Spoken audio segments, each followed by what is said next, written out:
L'environnement est l'enjeu dominant de cette dernière semaine des travaux parlementaires à Ottawa. Les partis politiques, de toute évidence, se positionnent en matière environnementale en vue de la campagne électorale de l'automne. Alors, pour réagir à tout ça, je retrouve Patrick Bonnin, qui est porte-parole de Greenpeace. Bonjour, M. Bonnin. Bonjour. D'abord, sur le plan d'environnement des conservateurs présenté en fin d'après-midi par Andrew Scheer, on l'a entendu, plus de taxes sur le carbone, on propose plutôt des incitatifs, des crédits d'impôt pour développer les technologies vertes. Qu'est-ce que vous en pensez de façon générale de ce plan chez Greenpeace?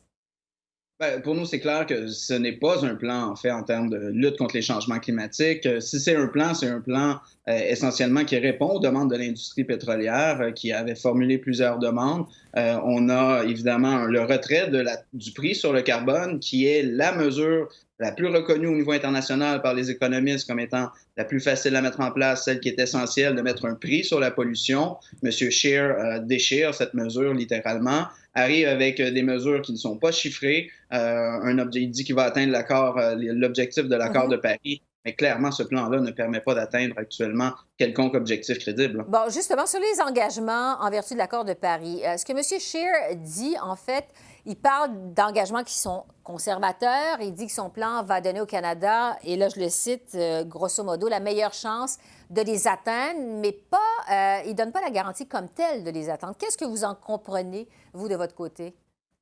Bien, on comprend que ce qu'on a aujourd'hui comme plan, il n'y a presque aucun détail. Il manque énormément de mesures. Mhm. Très clairement, c'est impossible de démontrer qu'il y a du sérieux en matière de lutte contre les changements climatiques. Pour nous, c'est extrêmement décevant. On s'attendait évidemment à ce que les conservateurs se positionnent un tant soit peu. Tout ce qu'ils ont fait, c'est publier un dépliant, un pamphlet de communication essentiellement avec des mesures non chiffrées. C'est aucunement crédible pour un parti qui aspire au pouvoir. Et en plus, qui arrive évidemment avec un historique, on ne se le cachera pas, les 10 ans du gouvernement Harper en matière de lutte contre les changements climatiques ont été catastrophiques, démantèlement des lois environnementales. Et là, ce qu'on veut, c'est une augmentation de la production de pétrole, des corridors énergétiques pour exporter le pétrole des sables bitumineux, mais aussi le gaz naturel qui est fracturé, en fait, qui est produit avec la fracturation hydraulique. Mhm. Donc, pour nous, c'est inconcevable qu'un parti arrive comme ça avec un plan qui est essentiellement, encore une fois, un plan pour l'industrie pétrolière. Bon,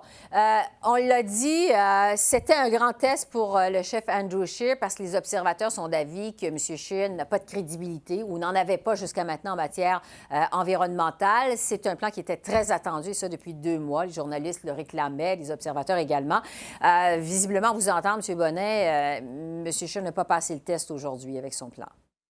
Clairement pas, Bon. clairement pas. Le seul test qu'il a passé, c'est celui de répondre aux souhaits, encore une fois, des lobbyistes pétroliers qui avaient présenté toute une série de mesures et la plupart se retrouvent dans ce plan-là. Mhm. Bon. Sur le pipeline Trans Mountain, maintenant, le gouvernement Trudeau a annoncé hier qu'il va de l'avant, on le sait, qu'il va utiliser les profits générés par la vente de pétrole canadien à l'étranger pour financer la transition énergétique. Certains ont trouvé la chose plutôt contradictoire. Qu'est-ce que vous en pensez du côté de Greenpeace?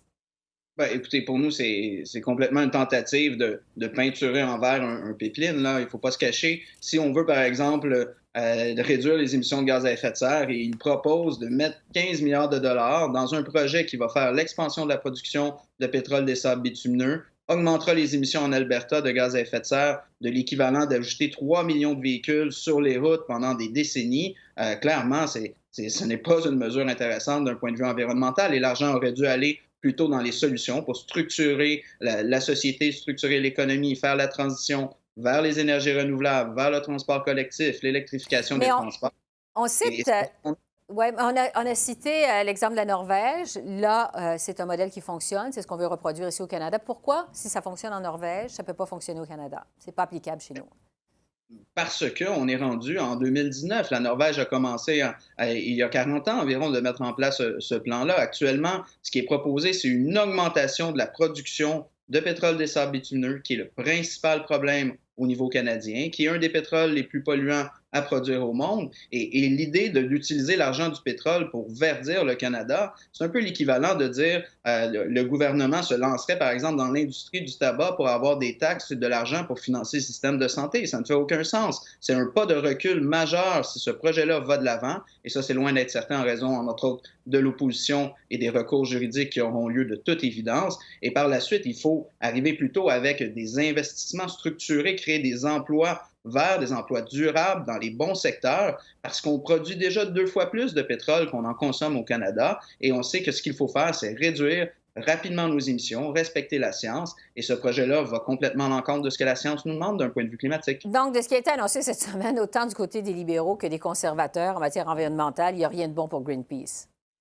Bien, il n'y a rien de bon. Évidemment, le gouvernement libéral a déclaré qu'on est en état d'urgence climatique ce lundi. Le lendemain, il arrive avec une proposition d'approbation essentiellement d'un des pires projets d'un point de vue environnemental qu'on peut imaginer. Les conservateurs arrivent les mains vides, aucune crédibilité, encore pire que les libéraux d'un point de vue climatique. Ils veulent abolir la taxe sur le carbone ou le prix sur le carbone. Donc, c'est clairement mauvais signe de voir les deux principaux partis en tête dans les sondages actuellement qui ne répondent pas à l'urgence climatique et ne répondent pas aux exigences de couper les émissions mondiales de CO2 de moitié d'ici 2030, là, de 50 d'ici 10 ans.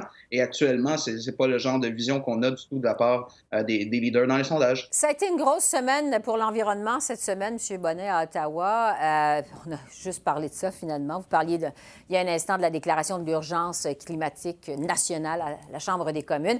On apprend aujourd'hui, selon le magazine L'Actualité, que Stephen Guilbeault va finalement officialiser vendredi sa candidature pour les libéraux dans la circonscription montréalaise de Laurier-Sainte-Marie. M. Guilbeault, vous le connaissez. Il est cofondateur d'Équiterre. Il a œuvré pendant plusieurs années chez Greenpeace. C'est un militant vert de la première heure. Est-ce que cette candidature, si elle se confirme évidemment, parce que ça doit être fait vendredi, va donner une crédibilité environnementale aux libéraux et à M. Trudeau, selon vous? Il faudra voir en effet si ça se confirme. Nous, on juge les partis à leurs propositions, à leur programme, à leur performance et leur action. L'arrivée de M. Guilbeault potentiel chez les libéraux ne changera rien au bilan des libéraux, ne changera rien au fait qu'ils viennent d'acheter un pipeline. On sera intéressé de voir en effet comment il justifiera un appui à un gouvernement qui est très problématique d'un point de vue climatique comparativement à ce que la science exige encore une fois. Et pour l'instant, on n'a aucun plan de la part des libéraux qui permet d'espérer même qu'on atteigne la cible de l'accord de Paris, alors qu'on sait qu'il faut aller plus loin. Même. Parce que M. Guilbeault, il faut le dire, était contre le projet Trans Mountain, mais selon ce qu'on rapporte, c'est dissatisfait de ce qu'il a entendu du premier ministre hier. Est-ce que vous pensez quand même qu'avec la présence de Stephen Guilbeault, ça va aider M. Trudeau à vendre son projet à la population canadienne, à faire la promotion du pipeline Trans Mountain? Bien, il faudra voir comment M. Guilbeault peut justifier un projet qui est injustifiable d'un point de vue climatique, premièrement. Ça ne vous fait pas changer d'idée, en tout cas du côté de Greenpeace, si je comprends bien. Bien, écoutez, M. Guilbeault a choisi ce qu'il veut faire et les véhicules qu'il considère les meilleurs pour faire avancer la cause, j'imagine. Mais clairement, ça ne changera rien au bilan et aux propositions de la part des libéraux. Qu'un nouvel acteur se joigne, c'est probablement une bonne prise pour eux, mais ceci étant dit, ça ne change rien dans les faits. Et on va juger les partis à leur performance et à leur plan. M. Trudeau a dit cette semaine, lors d'un événement partisan à Montréal, qu'il souhaitait que l'environnement constitue la question de l'urne le 21 octobre. Le chef du Bloc québécois, Yves-François Blanchet, a dit, bon, c'est rare, mais je suis complètement d'accord avec Justin Trudeau. Ça serait quoi pour Greenpeace la question de l'isoloir idéal le 21 octobre? Bien, la question de l'isoloir idéal, c'est quel est le parti qui présente la meilleure vision où on a un développement de la société qui respecte justement les enjeux climatiques, les exigences de la science et qui permet de développer l'économie dont on a besoin et de faire la transition rapidement hors des combustibles fossiles parce que c'est ce qu'on doit faire. Et s'il n'y a pas de vision en ce sens-là, où les partis arrivent avec un mariage de l'économie et de l'environnement, mais un vrai mariage, pas un mariage au niveau de relations publiques et d'enrobage de pipelines avec du fer, C'est certainement le genre de vision dont on a besoin, un peu comme le Green New Deal aux États-Unis ou le New Deal vert. On a besoin d'un virage drastique avec des plans crédibles de la part des partis, et ça dans tous les secteurs, énergétique, transport, bâtiment. Et c'est une vision de société qui urge lorsqu'on regarde déjà les événements extrêmes qui se multiplient, feux de forêt, inondations, augmentation du niveau de la mer. On est déjà frappé et on sait que ça s'aggravera si on ne fait rien. En terminant, il nous reste quelques secondes, M. Bonnet. Je veux vous entendre. On est à la dernière semaine des travaux à la Chambre des communes. Qu'est-ce que ça vous inspire que tous les partis politiques, finalement, parlent d'environnement? Ben, c'est révélateur d'intention dans les sondages. Les Canadiens sont préoccupés par la question climatique, en particulier par l'urgence, sont déjà frappés par des événements extrêmes, donc on prenne conscience que ça se passe maintenant. Et cette tendance, elle est lourde dans les sondages, elle augmente d'année en année, donc les partis l'ont compris, et clairement cet automne, ça restera à l'avant-plan, avec entre autres un sommet des Nations Unies spécial sur les changements climatiques le 23 septembre prochain, un mois avant les élections. Donc on va continuer, et c'est une bonne chose de parler d'environnement, et on souhaite en effet qu'il y ait une escalade de l'ambition de la part des partis, et qu'ils se battent pour se prouver qu'ils sont les meilleurs au niveau environnemental. À suivre. Merci beaucoup, M. Bonnet. C'est à vous.